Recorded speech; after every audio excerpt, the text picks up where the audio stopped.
이슈 포커스 시간입니다. 최근까지 어린이 보호구역 내 사고를 줄이기 위한 각종 정책들이 마련되고 있습니다.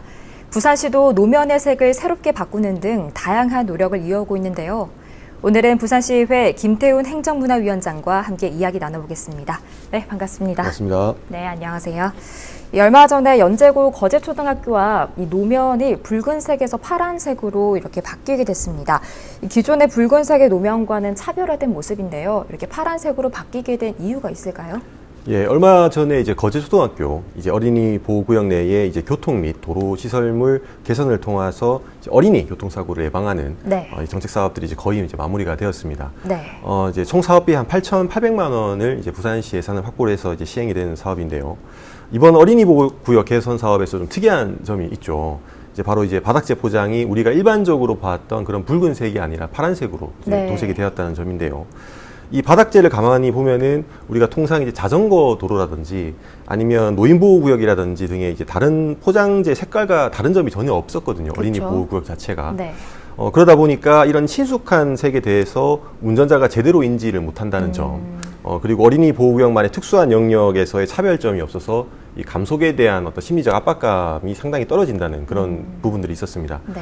그래서 이번에 거제초등학교 어린이 보호구역 일원에는 부산시 최초로 우선 시범적으로 여지까지 해왔던 어린이 보호구역 색깔과는 다르게 시도를 해보았고, 이를 통해서 이 차량 속도 저감을 유도를 하고 운전자들의 주의심을 경각을 시키는 그걸 통해서 안전한 어린이 보행에 좀 그런 기여를 한 바로 좀 예상이 되고 있습니다. 네.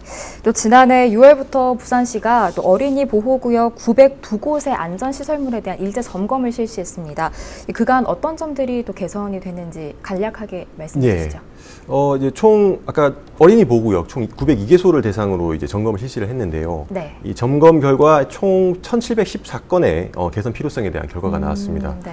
노면 표시 퇴색이라든지 안전 표지, 방호 울타리 미설치 등이 교통사고 발생의 주요 원인으로 분석이 되었고요. 네.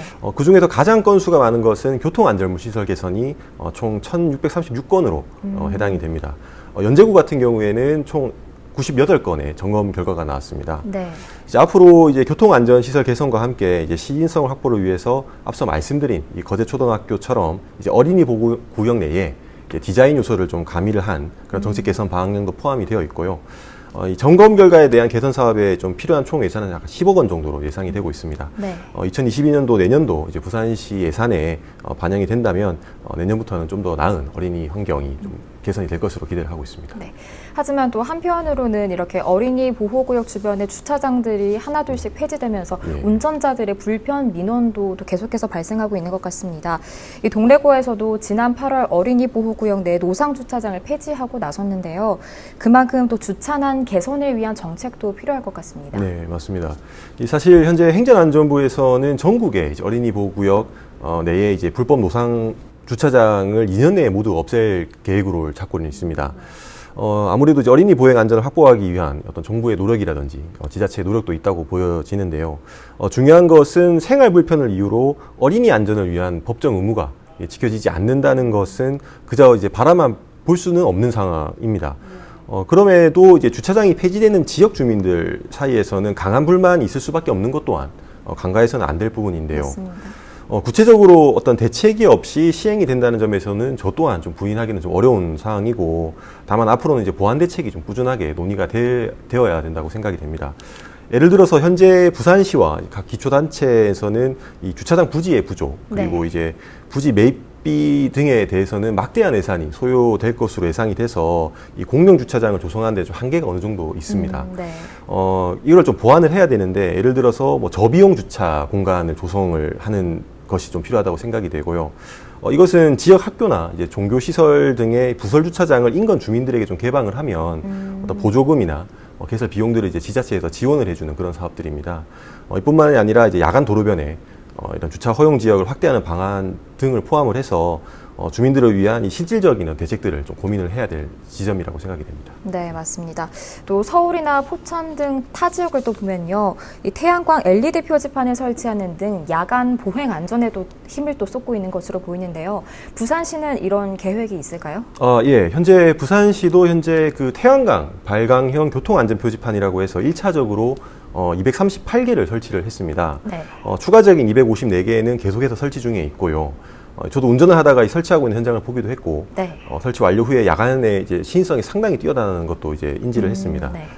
앞으로 이제 해당 사업을 좀 계속해서 확대를 시킨다면 야간에 운전자분들의 안전운전에 좀 크게 도움이 될 것으로 예상이 되고요. 이뿐만이 아니라 이제 활주로형 횡단보도라고 해서 횡단보도 1개소에 LED 야간 투광 등을 횡단보도 양면을 따라서 이렇게 일정한 간격으로 설치하는 그런 네. 정책 사업들도 현재 계획하고 있는 상황입니다. 우리가 보통 이제 공항 활주로를 보면은 상당히 이제 많은 발광력 물체들이 이제 바닥에 있지 네, 않습니까? 그렇죠. 그만큼 이제 시인성이 상당히 뛰어나다는 것인데요. 현재 지금 일부 구군에서는 횡단보도에서 사람들이 좀 대기하고 있는 그 사이에 이제 LED 선을 이렇게 네. 그어놓고 있습니다. 네. 근데 이게 설치비가 생각보다는 상당히 많이 좀 들어가는데 그에 반해서 이 시인성이 좀 매우 약하다는 그런 단점이 있었습니다. 다시 말해서 예산 투입 대비 효과성은 상당히 좀 미약하다고 할 수 있는데 아까 제가 말씀드린 이 매립형 LED 야광 투광 등을 통해서 예산을 절감을 하고 시인성이 크게 올라간 이런 효과성도 좀 기대해 볼 수 있겠습니다. 무엇보다 야간에 횡단보도를 이렇게 건너는 이제 보행자분들의 안전 확보에는 상당한 효과성이 있을 것으로 기대를 하고 있습니다. 네. 아무래도 이 운전자와 어린이 보행자의 안전이 또 최우선돼야 되니까 네. 이 모두의 안전을 지킬 수 있는 실효성 있는 대안들이 또 더 많이 생겨나기를 기대해 보도록 하겠습니다. 네, 오늘 말씀 여기까지 듣겠습니다. 감사합니다. 네, 고맙습니다.